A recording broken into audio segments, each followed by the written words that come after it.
नमस्कार। आज म यहाँ मौरी निरीक्षणको कार्यक्रममा लागिरहेको छु। यो अहिले चाहिँ फागुन महिना, मौरीको सिजन पनि लगभग सुरु भइसक्यो। अहिले नयाँ आधार चाकामा चाहिँ यसरी जोडेर राम्रो खालको मौरीहरूले राम्रो बच्चा यहाँ प्युपा र लार्भाको अवस्था पनि राम्रो छ, अन्डा पनि राम्रो छ। यदि जुम गरेर अन्डा पनि देखाउन सकिन्छ। जुम गरेर यो अन्डाहरू पनि यसरी मसिना चाहिँ लिखा जस्तो आकारको यो एक दिने दुई दिने अन्डाहरू पनि छन्। प्लस यो प्युपा लार्भाहरू यसरी राम्रो उठाएको छ। र बिचा बिचमा हामीले यसरी आधार चाका दिएर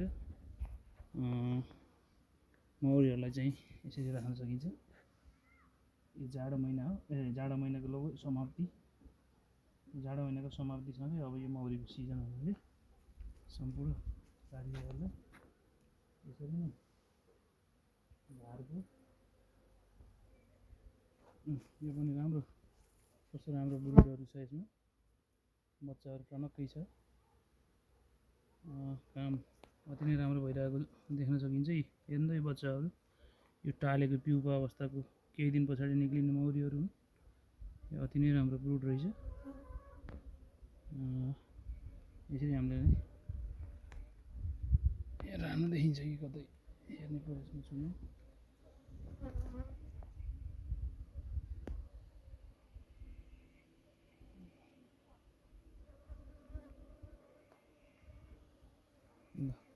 यो अति नै राम्रो ब्रुड छ यसमा।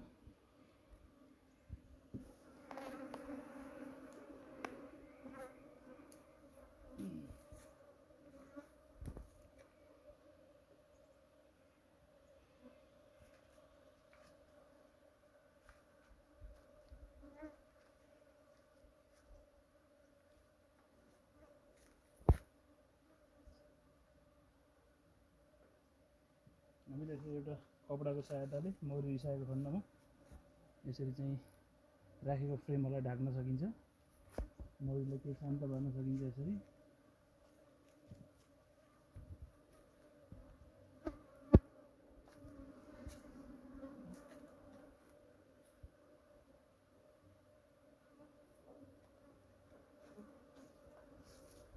यसमा पनि ब्रुडको अति नै राम्रो ब्रुडहरू छ। यसमा तल तल अन्डाहरू पनि देख्न सकिन्छ। यसरी हामीले घार परिवर्तन गऱ्यौँ, सफा गरेर घार परिवर्तन गऱ्यौँ भने यिनीहरूले गर्नुपर्ने कामहरू राम्रोसँग गर्न पाउने वातावरण हुन्छ।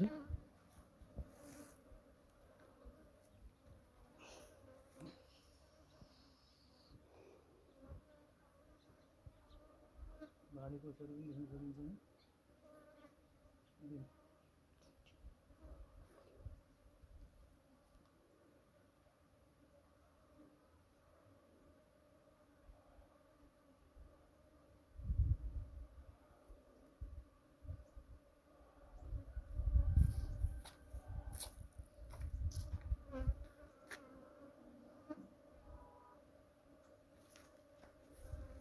कति रिसाएको अवस्था हो यो। ल